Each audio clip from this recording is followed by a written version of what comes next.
Muy buenos días, muy buenas tardes o quizás muy buenas noches, estimado oyente, según sea la hora y el país donde se encuentre. Reciba nuestro característico saludo pastoral al inicio de cada programa de quien les habla, el pastor bautista Nikos Ricoy, emitiendo desde aquí en Valencia, España. Muy bienvenidos una vez más a todos y muchas gracias por estar ahí en nuestro habitual programa semanal Encuentros.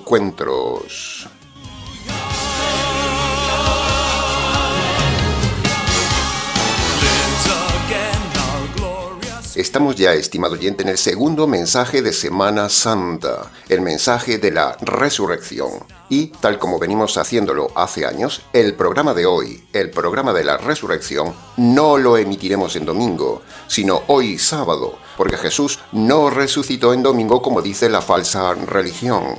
Jesús resucitó después de las 6 de la tarde de nuestro sábado occidental. De esto hemos hablado muy ampliamente otros años en el canal. Si usted quiere informarse del tema, tiene abajo en la descripción del vídeo más información o, si lo prefiere, escríbanos.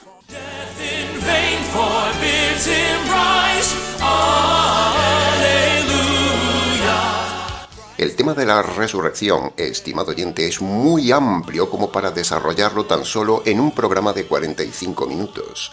Entonces, en el equipo de trabajo del Ministerio Tinajas hemos decidido enfocar este año el tema de la resurrección en determinados puntos y lo haremos de forma detallada para su mejor comprensión.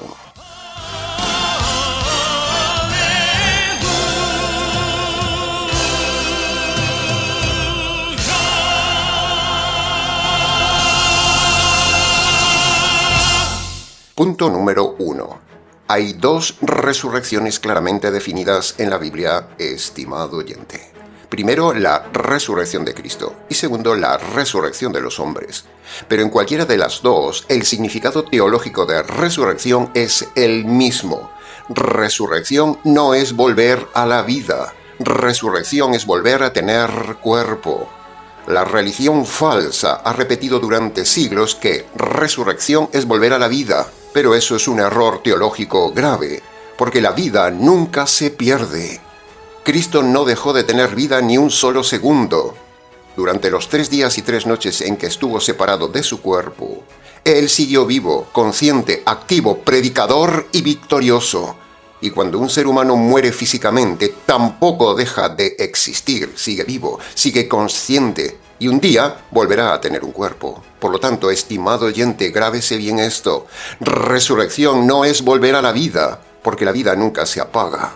Resurrección es volver a tener cuerpo. Resurrección tampoco es victoria sobre la muerte, como repite la religión. La victoria sobre la muerte ocurrió antes, cuando Cristo muere a manos del Padre. Aunque pueda parecer una derrota, es una victoria. Victoria sobre la ley, victoria sobre la religión judía, victoria sobre la carne, victoria sobre el enemigo, victoria sobre el pecado y por último, victoria sobre la muerte. Consumado es, dijo Jesús. O dicho de otra manera, todo ha salido bien, todo ha sido un éxito, todo es victoria en la cruz. La muerte toca el cuerpo, pero jamás toca la vida. El cuerpo cae, pero la vida sigue.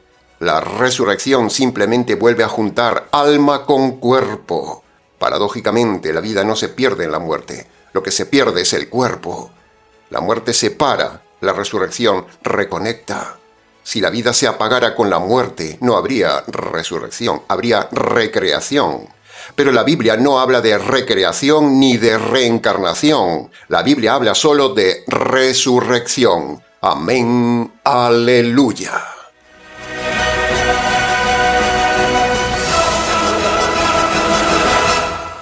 Punto número 2.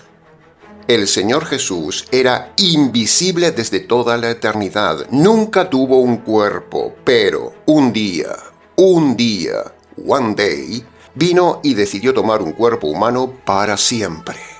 El Señor Jesús pudo haber tomado un cuerpo simplemente para venir a salvar al hombre, diseñar el Evangelio, resucitar su cuerpo para demostrar que su trabajo estaba terminado, luego despojarse del cuerpo y volver a su estado invisible e inmaterial de antes. Pero, no solo decidió venir a salvar al hombre como hombre, y no como ángel, como dicen los testigos, sino que decidió dos cosas más. Primero, decidió quedarse con el cuerpo para siempre. Y segundo, decidió conservar ese cuerpo para vivir un día con los hombres en un mundo material perfecto para siempre. ¿Se da cuenta de la dimensión que añade esto al tema de la resurrección de Cristo?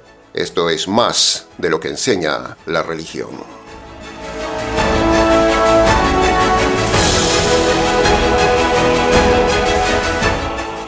Punto número 3. Preste ahora mucha atención al argumento teológico que voy a decirle relacionado con la resurrección de Cristo. La resurrección de Cristo deja al descubierto una de las mayores falsedades religiosas de la historia. Si Cristo resucitó, si Cristo tomó nuevamente su cuerpo, entonces ya no es invisible ni meramente espiritual. Él ahora es un ser material, un ser con cuerpo real, tangible, indivisible y eterno. Si Cristo jamás se separa de su cuerpo desde el día de su resurrección, entonces afirmar que Cristo está metido literalmente dentro de la Eucaristía, como enseña la Iglesia Católica, es teológica, literal y físicamente imposible. Cristo no está en la Eucaristía, porque Cristo tiene un cuerpo, y ese cuerpo está en el cielo. Señores teólogos, Cristo nunca se separa de su cuerpo. Durante siglos, los teólogos católicos han repetido la doctrina falsa de la Eucaristía como si fuera incuestionable, y millones de personas la han aceptado sin razonar y sin leer la Biblia. Pero la resurrección de Jesús destruye la misa y es una bofetada directa a la Eucaristía católico-romana. Porque si Cristo resucitó con el mismo cuerpo que tenía antes, entonces es imposible que ese cuerpo se meta literalmente en una hostia o en miles de hostias simultáneamente en todo el planeta. Cristo no se separa de su cuerpo nunca, señores teólogos. Si el centro de la religión católica es la Eucaristía, donde ellos afirman que Cristo está presente de manera literal, pero la Biblia y la razón enseñan que Cristo tiene un cuerpo del cual nunca se separa y no puede meterse en un trozo de oblea, entonces, por pura lógica, la Eucaristía es un engaño monumental. Eso es fe falsa, fe que va contra la razón. Y si la fe contradice la Biblia y la razón, entonces esa fe no tiene razón.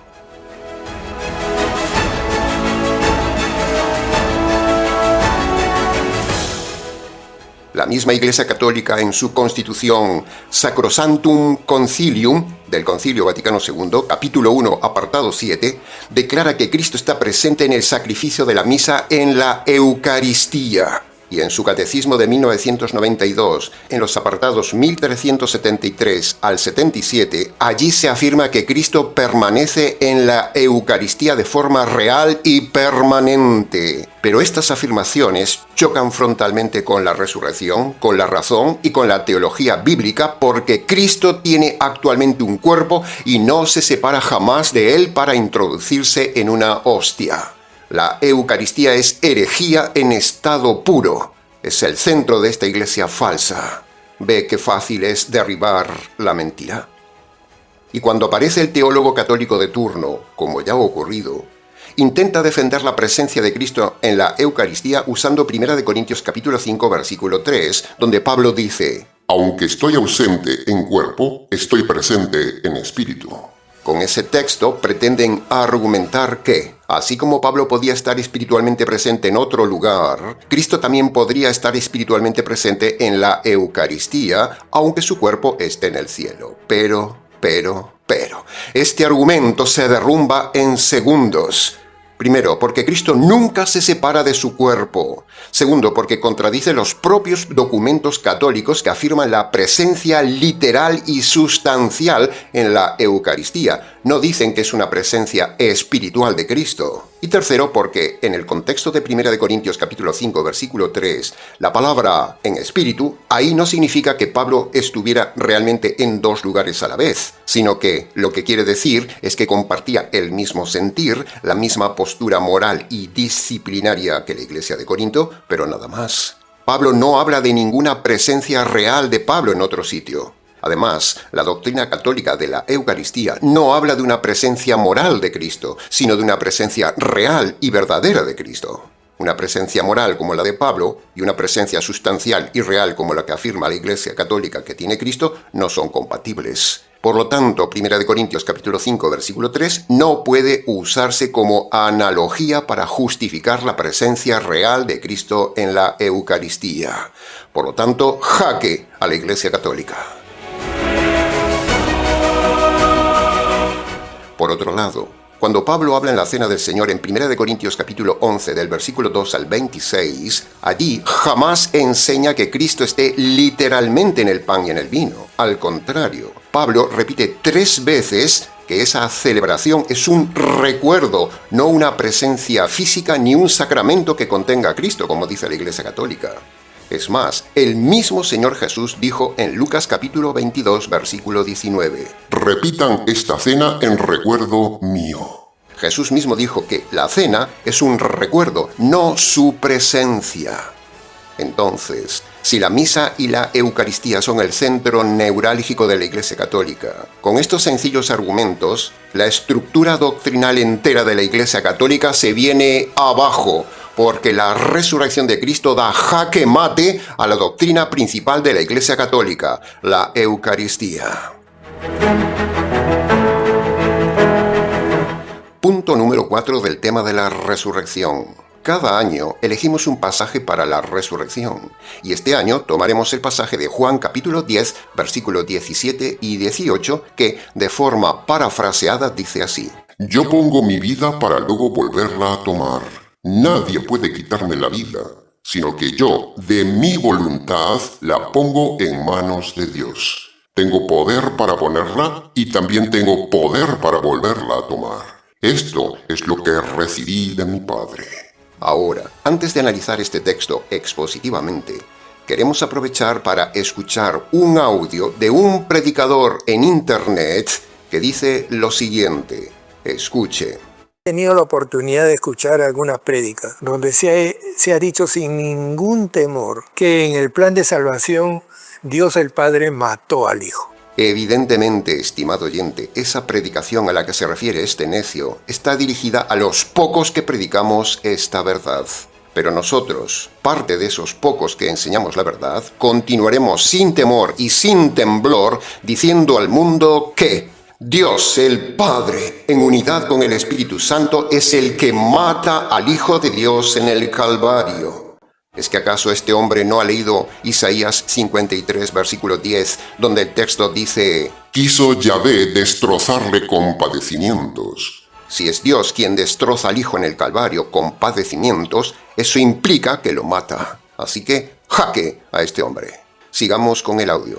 Y con esta frase trastoca todo el sentido real de lo que el sacrificio de Cristo significó y significa y significará para la humanidad.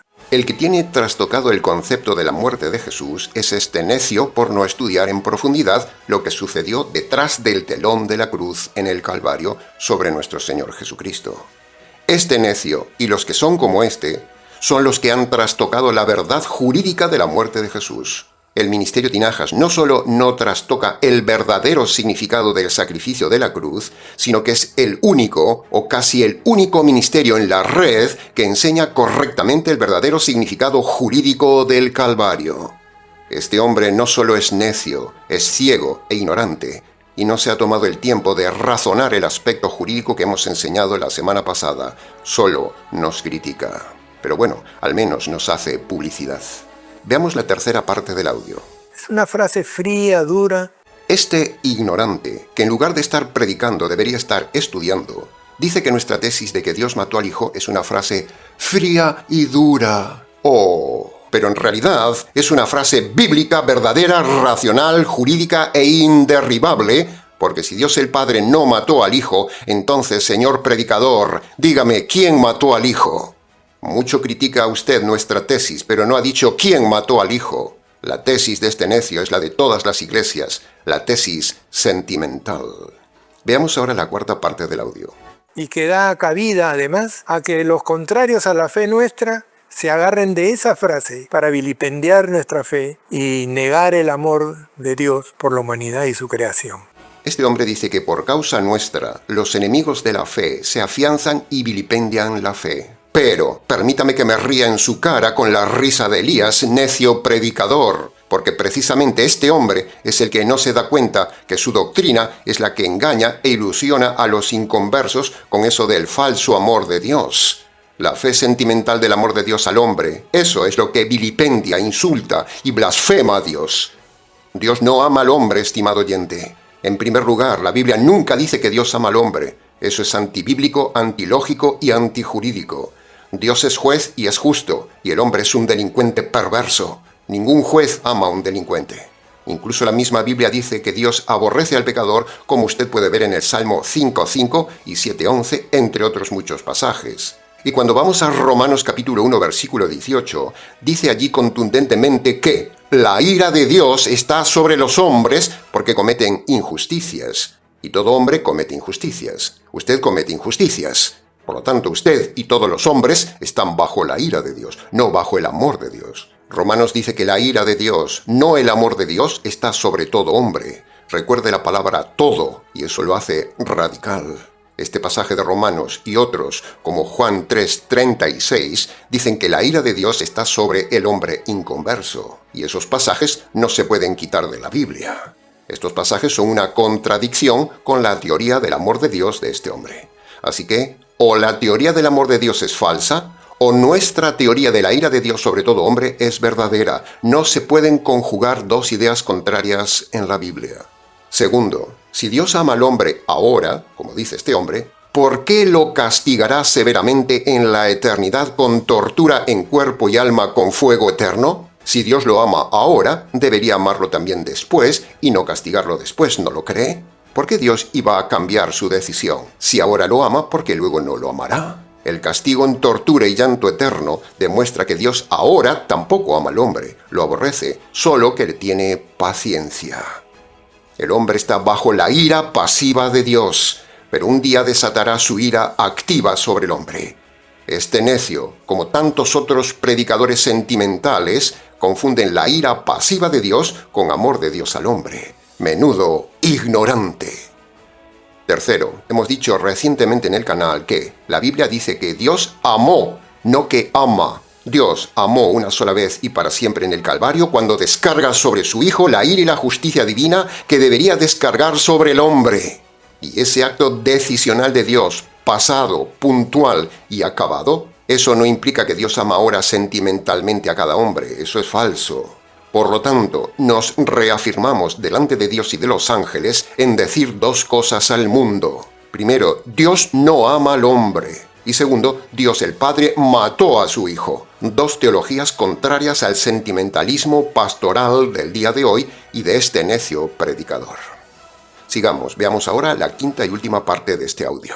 Quiero que me acompañen al Evangelio de Juan, capítulo 10, versículo 17 y 18. Escuchen lo que dice el Señor Jesucristo. Por eso me ama el Padre, dice Él, porque yo pongo mi vida para volverla a tomar. Yo quiero que recapaciten en esta frase. Yo pongo mi vida para volverla a tomar. Pero ahí no queda esto. Nadie me la quita, dice el Señor Jesús. Nadie me la quita, sino que yo de mí mismo la pongo. Tengo poder para ponerla y tengo poder para volverla a tomar. Este mandamiento recibí de mi Padre.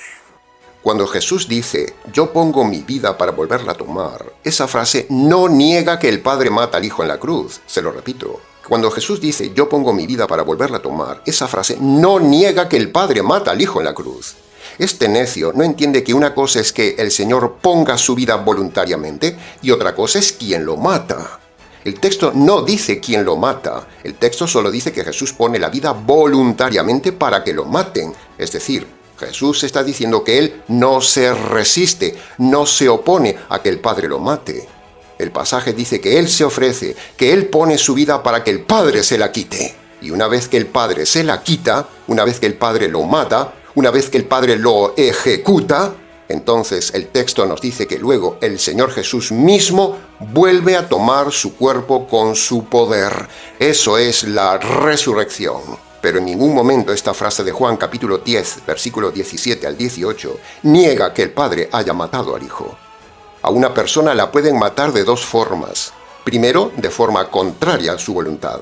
Y segundo, una persona puede ofrecerse voluntariamente a morir por otro. Y esto es lo que está diciendo Juan capítulo 10 junto con Isaías capítulo 53 versículo 10. Que Cristo se ofrece voluntariamente a morir por el hombre a manos del Padre, y eso es lo que recibió del Padre. Disponerse a morir voluntariamente. Por lo tanto, jaque al argumento de este ciego y de todos los ciegos del amor de Dios. Ahora, al igual que en el caso de Abraham, Isaac no se negó a que su padre lo matara. De la misma manera, estimado oyente, aquí el nuevo Isaac, el Señor Jesús en el Calvario, tampoco se niega a que Dios, el Padre, le quite la vida. Al Señor Jesús no le quitan la vida a la fuerza, contra su voluntad, sino que Él, como Isaac, de su decisión, se dispone para que lo ejecuten, para que lo maten. El caso de Abraham e Isaac tipifica exactamente lo que iba a suceder en el Calvario. Era una profecía, era una tipificación. Primero, se muestra la voluntariedad del Hijo de Dios a ser matado. Y segundo, Abraham e Isaac anticipan que el Padre mataría al Hijo. Ahora, le preguntamos a este pseudo predicador, si el Padre no le quitó la vida a Cristo, si el Padre Dios no lo mató, entonces, señor predicador, ¿quién mató al Hijo? Este predicador dice que el Padre no lo mató, pero no dice quién lo mató. Es muy fácil criticarnos, pero no aporta ninguna respuesta de quién mató al Hijo. Razone conmigo lo siguiente. Los judíos ni lo tocaron, por lo tanto los judíos no lo mataron.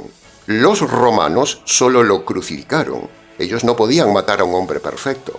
Jesús no podía morir a manos de un hombre impío porque eso daría participación al hombre en la salvación, y eso sería orgullo para el hombre. El diablo no lo mató, sería lo mismo, sería darle participación en la salvación. Los pecados no lo mataron. Los pecados son acciones pasadas terminadas, no son una persona. En el Antiguo Testamento, el sacerdote, una persona, mataba al cordero. Por lo tanto, los pecados tampoco lo mataron, como dice la religión falsa. Y por último, Jesús mismo no se suicidó. Si fuera suicidio, rompería la tipología del Antiguo Testamento, donde el cordero era matado. El cordero no se mataba a sí mismo, lo mataba otro. Jesús es el cordero. Si Jesús se hubiera suicidado, sería pecado y ya no podría ser el Salvador. Por lo tanto, el único candidato que queda para matar al Hijo de Dios es el Padre, el juez, en complicidad y unidad con el otro juez, el Espíritu Santo, tal como lo profetiza Isaías capítulo 53, versículo 10. Esta es la verdadera exégesis de Juan 10, no la eisegesis sentimental errada de este necio bravucón y arrogante, como muchos otros que hay por ahí. Así que jaque a este predicador sentimental, este predicador engañado y engañador, y también jaque a todos los predicadores falsos sentimentales del amor de Dios. Son ciegos, guías de ciegos.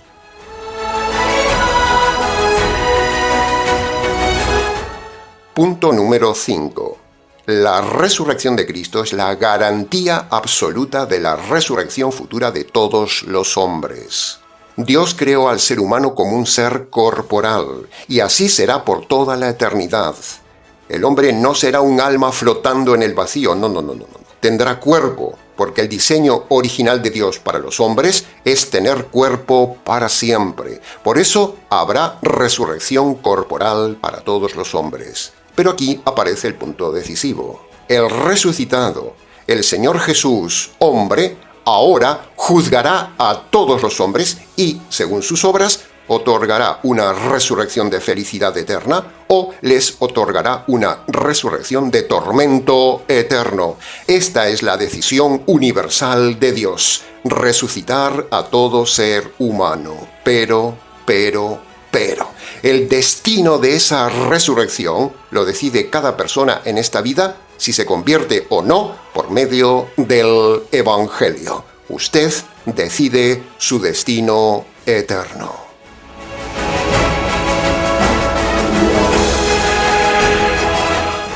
Punto número 6. Preste ahora atención a este pupurrí relacionado con la resurrección de Cristo. Primero, todos vamos a morir y resucitar, absolutamente todos.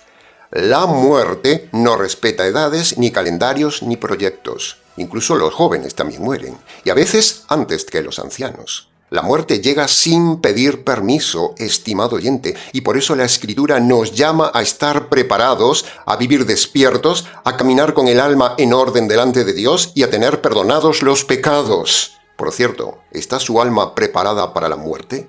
¿Están sus pecados correctamente perdonados? Porque si usted muere con sus pecados sin perdonar, a usted le espera una resurrección de sufrimiento terrible en su cuerpo y será lanzado al fuego eterno.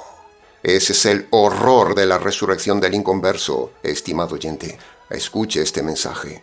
Y es aquí donde debemos hablar otro punto con claridad, porque la vida y el cuerpo son un don sagrado de Dios. El cuerpo no es suyo. Usted es administrador por unos años del cuerpo, y lo que usted haga con su cuerpo tendrá consecuencias eternas y será juzgado. Así que tengan cuidado los homosexuales, las lesbianas, los trans, los adúlteros, los fornicarios, los perversos, los inmorales, los nudistas, los sensuales, las rameras, las mujeres que van con ropa apretada y transparente, los tatuados, los culturistas, los que fuman, los que se drogan y los que les gusta la cama. A todos los fornicarios y a todos los que pecan con el cuerpo les espera una resurrección de tormento eterno. Todos estos sufrirán un día en su cuerpo resucitado, excepto que se conviertan por medio del Evangelio.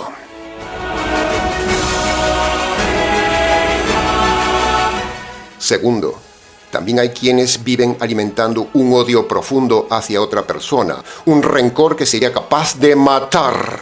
El homicidio es el segundo punto. El homicidio no comienza con una arma, sino con un corazón duro. Quien quita la vida a otro, quien mata, incluso solo con la mirada, no podrá evitar encontrarse con Dios en la resurrección. La vida que arrebató, la vida que mató o la vida que deseó quitar, se volverá contra él en el día del juicio. El odio mata, el odio es pecado, y quien odia ya ha matado en su corazón, por lo tanto es un homicida. Todos los homicidas, todos los asesinos, todos los que odian, se derretirán en el fuego con sus cuerpos en la resurrección de los malos, excepto que se conviertan por medio del Evangelio.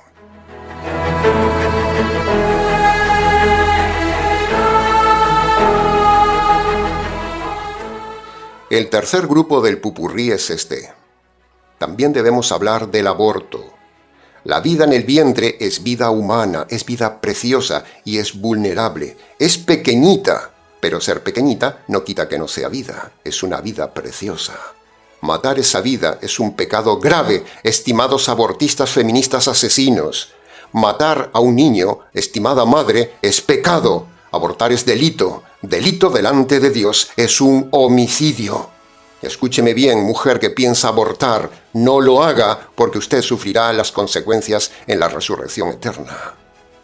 Abortar es lo peor de la humanidad, es quitar la vida de un inocente por comodidad. Y en el día de la resurrección, la madre que mató en aborto a su niño y el padre que lo permitió, ambos verán en el juicio a aquel inocente que abortaron, el cual será testigo contra ellos el día del juicio de Dios. La mujer que aborta no escapará del juicio de Dios en la resurrección. Ese niño testificará en la resurrección de los muertos contra sus padres, y ellos sufrirán en sus propios cuerpos resucitados por haber matado el cuerpo de una vida inocente. En la eternidad, la madre, antes de ser lanzada al fuego eterno, mirará a su hijo a quien mató. Dios no olvida a la madre que decidió matar a su hijo, excepto que se convierta por medio del Evangelio.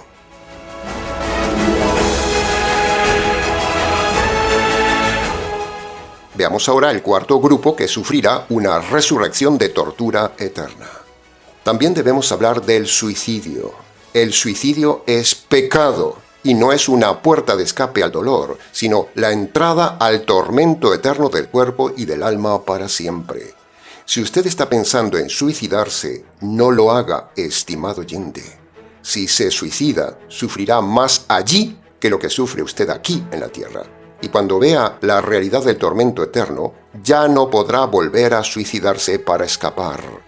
En esta vida alguien puede intentar huir del sufrimiento, pero en la eternidad no existe la posibilidad de escapar.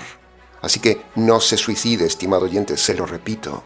Y si tiene pensamientos suicidas, está siendo engañado con esas ideas. Escríbanos si quiere, y si necesita ayuda podemos ayudarle. Pero recuerde que el dolor de esta vida no es comparable con el dolor del cuerpo y del alma después del suicidio.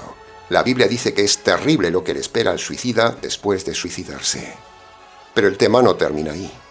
La perversión de la religión es tal que hoy en día incluso algunos defienden el suicidio afirmando que si una persona cree en Jesús y se suicida, se va al cielo. Este es un engaño perverso de los calvinistas. Nunca vemos en la Biblia a un convertido suicidarse. Job, que tenía razones humanas para hacerlo, no se suicidó. Job es una bofetada contra el suicidio del creyente calvinista. Decirle a la gente que si se suicida se va al cielo es mentirle. Los calvinistas son perversos, son mentirosos. Es una doctrina del diablo y quienes la enseñan son cómplices de la destrucción de las almas. El calvinismo es herejía en estado puro. Esta gente que defiende el suicidio debería estar en la cárcel. Y para terminar, veamos el quinto grupo. En estos tiempos modernos, el hombre es tan perverso que se ha inventado incluso la eutanasia. En esta España mía, en esta España nuestra, en estos días ha habido un caso donde, por medio de la ley de la eutanasia, se le quitó la vida a una joven de 25 años. A todos los que participaron en ese acto les espera el juicio de Dios y una resurrección de terror. La eutanasia es pecado. La eutanasia no es compasión, es suicidio asistido. Los que desconectan a una persona de esta vida son homicidas, son asesinos, y ellos también tendrán una resurrección terrible. Solo Dios tiene autoridad para abrir y cerrar la puerta de la vida.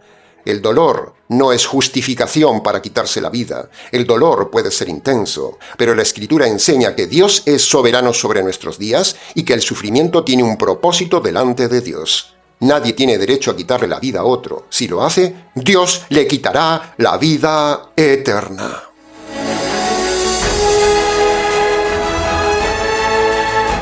Ahora, nos preguntamos lo siguiente. ¿Dónde estaba la Iglesia Católica en estos días con el tema de la eutanasia en España? Han guardado silencio como cobardes. No han dicho nada de esta eutanasia, porque la Iglesia Católica vive de lo que le da el Estado. Tampoco hemos visto a las iglesias evangélicas en España levantar la voz en este tema. Son otros cobardes. Pero nosotros sí levantamos nuestra voz para decir que la eutanasia es pecado. ¿Dónde estará el alma de esta joven que decidió quitarse la vida? ¿Dónde estará ahora?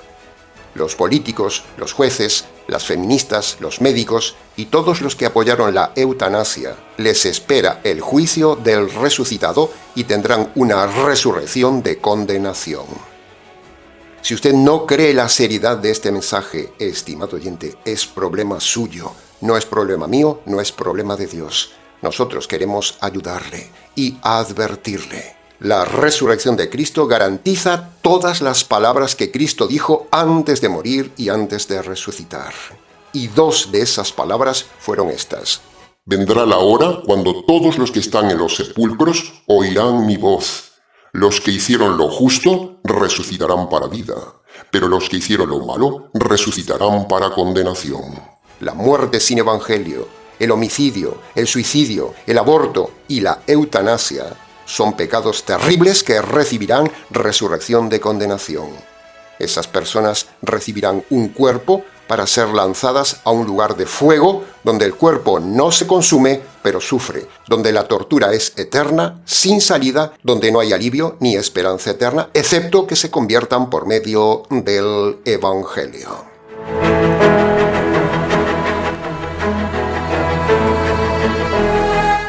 Y punto número 7 del mensaje de hoy. Ahora, ¿cuál es el verdadero significado de la resurrección del Señor Jesús? En primer lugar, con la resurrección se restaura la unidad de la familia jurídica divina entre el juez, el abogado y el fiscal. Los tres vuelven a la unidad que había sido cortada, desgajada y desgarrada en el Calvario. Pero en la tarde de la resurrección, una tarde como la de hoy sábado, esa unidad fue plenamente restaurada. En segundo lugar, la resurrección de Jesús es la evidencia jurídica absoluta de que Jesús nunca cometió ningún delito. Si él hubiera cometido un solo delito, un solo pecado, estaría aún en la tumba. Pero la tumba vacía es el testimonio jurídico de su perfecta inocencia jurídica. En tercer lugar, la resurrección es la prueba de que Dios el juez aceptó el sacrificio de su Hijo el abogado a favor del hombre culpable. La resurrección es el sello divino que certifica la obra jurídica terminada y aceptada en el tribunal del cielo. Y en cuarto lugar, la resurrección jurídica de Cristo es lo que le da vida y poder al evangelio jurídico. Sin resurrección, el evangelio sería solo un mensaje moral, una filosofía religiosa, una historia conmovedora, pero sin poder ninguno para transformar. La resurrección es el corazón jurídico que bombea el poder al evangelio. Mírelo de esta manera. Jesús recibió en la cruz la justicia divina que merecía el hombre.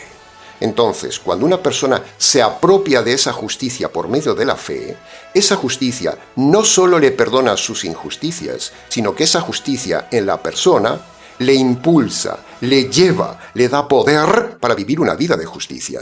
Ahí está el nexo entre la resurrección jurídica del abogado y el poder del evangelio jurídico sobre el hombre malo. La justicia que Cristo recibió en la cruz se convierte en la justicia que transforma al convertido. La resurrección es lo que le inyecta poder al evangelio jurídico, y el que se apropia de ese evangelio recibe poder para vivir una vida de justicia. Por eso Pablo dijo que el evangelio es el poder de Dios, y ahora tiene sentido, porque ese poder nace de la resurrección. En la cruz cae la justicia, en la resurrección se confirma la justicia, en la conversión se limpian las injusticias, y en la vida diaria del convertido se vive una vida de justicia. Ahí está definido claramente el poder jurídico del Evangelio tomado de la resurrección jurídica de Cristo el abogado. Amén, aleluya.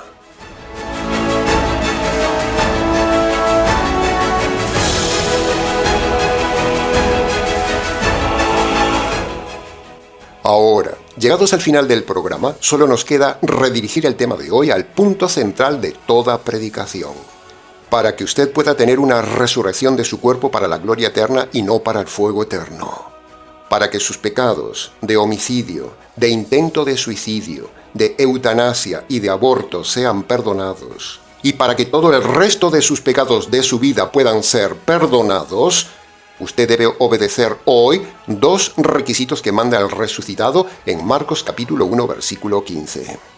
Primero, usted debe reconocer de forma concreta ante Dios el juez sus pecados más sobresalientes cometidos desde su juventud hasta ahora. Segundo, usted debe reconocer ante Dios el juez que usted merece la justicia divina por sus delitos. Tercero, usted debe reconocer que en Semana Santa el Hijo del Juez recibió la justicia que usted merecía por sus delitos y pecados. Cuarto, usted debe apropiarse por la fe de esa justicia caída sobre el Señor Jesús. Y quinto, usted debe dar gracias a Dios por no haberle quitado la vida y por darle la oportunidad en su paciencia de conocer este método jurídico de salvación. Cuando usted obedece todos estos pasos, usted será perdonado de sus delitos, usted tendrá paz y un día usted vivirá en el reino material de los cielos con un cuerpo nuevo por toda la eternidad en felicidad perpetua. El destino de su resurrección, estimado oyente, lo decide usted mismo en su libre albedrío aquí en la tierra después de escuchar este mensaje. Bendita resurrección del Señor Jesús. Amén y aleluya al resucitado.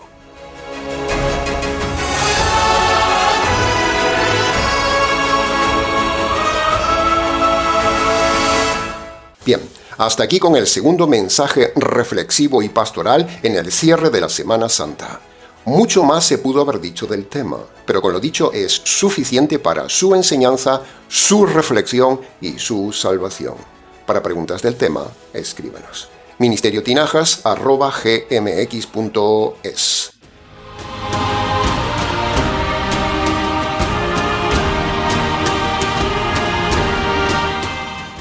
Nada más por hoy, estimado oyente. Les ha compartido este mensaje, como siempre, quien les habla, el pastor y expositor bíblico Nikos Ricoy, emitiendo desde aquí, en Valencia, España. Será entonces con el gusto de siempre, hasta el siguiente mensaje, aquí en nuestro habitual programa semanal Encuentros.